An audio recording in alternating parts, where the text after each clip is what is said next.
Hello and welcome to the eCommerce podcast. We believe that there is more than enough content focused on e-commerce marketing and not enough content celebrating the real heroes of e-commerce, those running the operation. Each week, we find and interview an e-commerce operations expert to share the secrets behind how some of this industry's most exciting businesses are run. I'm your host, Norbert Strappler, the CEO of SyncSpider. Let's talk a bit about operations and automation. How important is this to have a good automation for the product management, product shipping, and the backend? So I think you get different levels of sellers and brands. And I think that for me, the people that we see winning are the ones that are making their lives as simple as possible. And the way you make your life as simple as possible is using automations and software to make that happen. Because as soon as you start requiring people, what happens is for those people that run a business, know that people are the blockers to activity happening. Because it's not that you're employing someone to solve a problem, but the reality is that when you put someone in the way of something, they need to make something happen, and that takes time. As well as when you've got an automation, that happens without someone being involved, and it just naturally happens. So for me, anything that people can use to utilize streamlining processes, making processes simpler, using automations is the way to go. Definitely without any shadow of a doubt. The automation thing, I think, is really key. If this happens, this happens, this happens, and depends on the CRM software you use, the logistics software, the whatever else you've got, rebranding, repricing, like there's 1,000,001 pieces of software out there. That's the reality. Yeah. But it's about finding the right software that's right for you and your business that makes the automation simpler and easier. And there is people like your good self that have made a great job of solving some of these problems. What role does automation play in your operations? Alteration, how we think about it is it's means to an end. Like our data science is like what really fuels our growth. Our warehouse basically breaks down the traditional tailoring into 6 different stations. And surprisingly, tailoring is only one of those stations. Rest of the stations are obviously inbound, outbound, quality control, but 2 of the 6 stations are dedicated to making sure our data is right. So, I think that kind of speaks to how we think about like the tailoring as a tool, which is really important to us. But at the end of the day, like the technology and the data is where we are really leaning heavily towards to fulfill our orders, but also grow forward. Let's talk a bit about automation. How important is automation for you in your company? Automation for repeat or automation of repeat? In general, programs? Yeah, in general. I might be a bit of a weirdo on this one, but automation is important for, I call it putting things on rails, Once you've discovered something that works, trying to find a way to automate specific components of it so that you can take something that maybe wasn't scalable but was working and try to find ways to make it more scalable. Again, the marketer in me is I always want to find, especially a retention marketer, is I always want to find those areas where you can really wow someone. And a lot of times, some of that stuff isn't necessarily going to be scalable, and you might not be able to put automation to it because it loses some of the power of it when you do it that way. So for me, it's trying to find those places where I can automate and be able to do that versus the places where I actually don't want to automate because I want it to feel a little bit more personal. What role does automation play in terms of Amazon? Wow. Well, Amazon is in many ways automated. That's, particularly if you've ever done business with Amazon or worked with their tools, you're working more with an algorithm than you are with people. So, we're fortunate to have hundreds of relationships in Amazon, but just as a standard seller on Amazon, you're working within those tools, automation. So look, Amazon works to automate and make efficient their entire business, right? And so everything from how you're posting product there to the fulfillment aspects of Amazon to, even the recommendations. If you look at Amazon itself, the way they make product recommendations, do search, present search results, these things are all automated. There's enormous amounts of AI, and there's thousands of engineers, Norbert, at Amazon, which are focused on these things. I mean, they're looking at. They have a patent pending for predictive ordering, so they're going to send me stuff before I even ask for it. So, I mean, there's all kinds of AI that Amazon is, artificial intelligence that Amazon is bringing to market and testing constantly. So yeah, it plays a big role. And I think there's a lot that companies can learn from how Amazon has automated some of these things. How important is automation for your company and for your customers? Yeah, I mean, look, it's crazy what we hear, and brands come to us all the time with very, very manual processes in place for billing, literally pushing triggers when someone's subscription is about to renew. We have people with a lot of complexity around fulfillment and the 3PLs that they use. I think there's, technology is obviously the best it's ever been, and let's use it to really make your business as efficient and as seamless as possible, because I really cannot imagine how stressful it must be when someone's, packages are lost or payments don't go through. I don't know how I would handle that. I mean, I always say I'm lucky to work in tech because I don't have to worry about those things. But obviously, getting a call frantically from one of our brands is no good either. And that's really what we solve for. There's no more, manually pressing to retry someone's failed payment or sending a manual email to someone saying, hey, your payment didn't go through, or, do you want to resubscribe? We will handle all of that. And I think we're lucky to be in an ecosystem where obviously there are so many great complementary products to ours in Shopify, where if you have the right tech stack, you really are set up for success. It's so important. You want to talk about being it's actually one of those things that brands, when they come to market, just if they're talking about automation throughout the business, I always try to tell people, I give people a couple of suggestions on learning how to use some basic things like Zapier, and a couple of other tools like that, and get automation going from the get-go that are routine things that keep your business going. And that's things like, say, reporting, daily sales. I'm a hyper data focused person. My background is actually in data and data science before I really got into managing businesses. So I'm a huge proponent of creating automation that gives you as a business owner more insights into your business. Losing track of your business KPIs only gets easier to lose track of your business the bigger you grow. Meaning, when you're 3 people working out of your garage, easy to understand how the business is going. You're looking at 4 different reports. You're pulling up your Shopify, you're pulling up Facebook, and you're pulling up Google Analytics, and you're like, great. Now, bigger you get, you're tracking, well, where's my inventory? Is it sitting on a boat somewhere? What am I buying? Where do I need to buy? When do I need to buy? I need to do financial planning and analysis. I need to understand how my cash flow is going to work this year. When do I got to raise money? Do I need to raise money?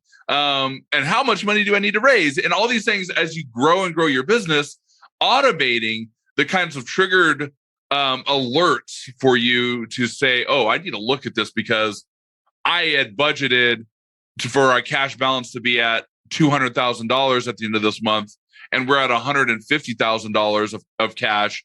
Where did that extra $50,000 go? And having an alert that puts that front and center as an operator is important. So I love telling people, when you're starting a business, automate as much as you can, because these little routine things that you have to pay somebody for or you have to do yourself. Like, I talk to people all the time. They're like, the first thing I do every day is I get up, I copy and paste this, put it in my Google Sheet, and then I copy this over here and put it over there. And then I copy and paste this and send it to an email to this person. I'm like, you can literally automate all of that and then save yourself an hour a day of useless work that doesn't drive your business forward. So there are so many tools that could just make your life easier and focus on what you want to see. And one thing I do when I have friends and entrepreneurs coming to market, I sit with them and say, here are your real KPIs for your business. These are the 5 things or 6 things or 10 things you need to monitor depending on the business, but you always need to be monitoring your cash level. You need to be monitoring your and with that cash level, your restricted capital, working capital versus free cash. You need to be monitoring your inventory, where it's at, especially if you're in consumer packaged goods, because missing your inventory or if it's sitting someplace where it's not supposed to You could buy early, you wrap up cash, ensure a product. You could buy late and hope it gets there on time, and you don't, have a situation where you don't have product to sell. So you got to keep track of that. You got to keep track of your blended marketing KPIs. So in-channel performance, in-channel metrics, not as reliable as they used to be, obviously, especially on Facebook. I mean, it used to be so solid, 10, 5% discrepancy. Now 30, 40, 50% discrepancies because of reporting. So now you got to be looking at your blended marketing metrics and then be laser focused on how that changes over time and why, and ask why.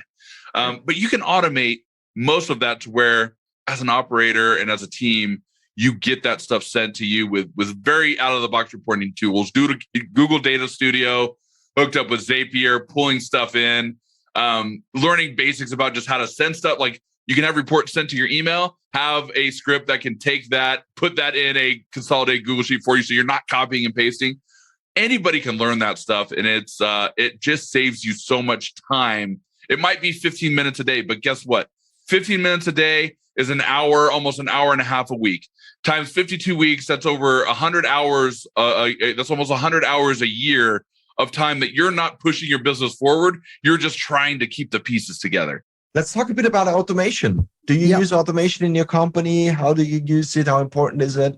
Yeah, I think it's crucially important nowadays to replicate, to understand what's working and to get to the minimum repeatability. So my perception about it is that if you understand what's working, you just need to fine tune the process and to exclude the human from it. So if you can think it this way, I think you're on the right path.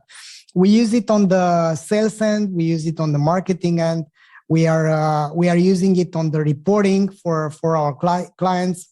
I think we are now in the process of doing some crazy thing. And I'm going to disclose this, by the way. So we realized that our best approach is to go for very large companies because the impact on them is fantastic. I mean, we have these large companies, large retailers, which are being stuck because they need to transform themselves. They need to go into the online game. They've been forced in the last 2 years to go full throttle on their digital channels, but they don't have the overview. So we've been working with a few of them. We've been doing this type of modeling to extract data from offline sources and from online sources, and then to give a unique source of truth around the customer. And we want to do an outreach campaign for them, which is completely automated. So mainly we are extracting the right people from LinkedIn, and then we automatically build some t-shirts which are personalized with their faces around the fact that they are customer centric and they care about their customers. We push their logos on the t-shirts and we ship them a product which is made for them by the machines with a company called Printify, which is printing the t-shirts wherever they are. So mainly that's our Q1 crazy automated outreach campaign. Tell me a bit about automation in your company, for instance. Do you automate a lot? Do you need automations, operations? Yeah, the short answer is yes. The slightly longer answer is, we're a technology company, we're a software company. So, automation, you ask an engineer and they say, if I have to do something twice, I'm going to automate it, right? Like that, that's just sort of the mindset. But Perfect. There's more sort of subtlety to that, which is when you're automating something, who are you benefiting? Are you benefiting the customer, or are you benefiting your internal operations team? Yeah. And so you've got to be very careful what you choose to optimize first. So, there might be certain processes that right in the beginning take up a lot of time manually behind the scenes for Nozzle. And so automating that is nice, but the customer doesn't care about that, right? It doesn't really affect the customer experience. And so you've got to be very careful what you prioritize what you prioritize in terms of automation, but also, to flip it around, if you just keep prioritizing the customer all the time, it's going to look terrible and you can't scale the company because you're going to have to hire more people all the time, right? And so it's always this fine balance around how you treat automation, who are you actually benefiting, what are the priorities of the company, et cetera, et cetera. What role, if any, does automation play in your operations? Yeah, automation plays a huge role in I expect that. in anything. If you want to build anything for scale, then automation has to play a pretty significant role in, I would say it's never a position where you should be scared. Like at the start of any business, humans drive everything. So, getting into a state of automation, you don't have to automate everything at the start. You really need to think through, how can I create efficiencies through it? So to give you some insight, we have an entire data and insights team. And inside of that, we have integrations between our HubSpot CRM to our accounting Xero software to our recruitment applicant tracking system, ATS, where everything is housed and centralized. So as, for example, journeys move from our applicant tracking system, it connects to our HubSpot. So we understand that rather than we have a single source of truth for what's happening, and so it mitigates, misinformation or risk as to where do people sit inside of the funnel. For example, we have analytics dashboards that give us up to the minute insights on business performance, everything from financials all the way through to operational deployment. I would say, the list goes on, but it literally touches every aspect of the business from when you enter our system all the way through to the entire journey. And we also have a whole product team that's building out, I would say, some pretty impressive automations and digital first integrations so that our experience happens digitally first. So yeah, if you're trying to build a big business, even when the cost of labor in the Philippines is low, you can never get away from human error. And if someone today is performing the tasks that could be could be automated, then think about what it is for them and how motivated they're going to be to doing very baseline tasks. So always look to automate. In your company yourself, do you use or do you have specific persons that focus only on operations? Do you use automations yourself? What's your strategy on that? Oh, we use like a lot of automations all throughout. We're big fans of SaaS, so we purchase SaaS left, right, and center.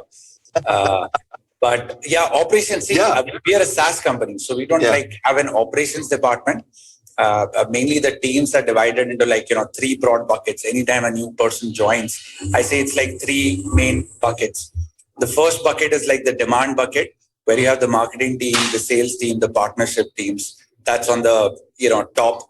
Then in the center, you have the product and the tech team, right? So that's where you have the engineers, the tech team, that's product team that's going on calls with the customers, understanding what's important, what needs to be built. So that's the product.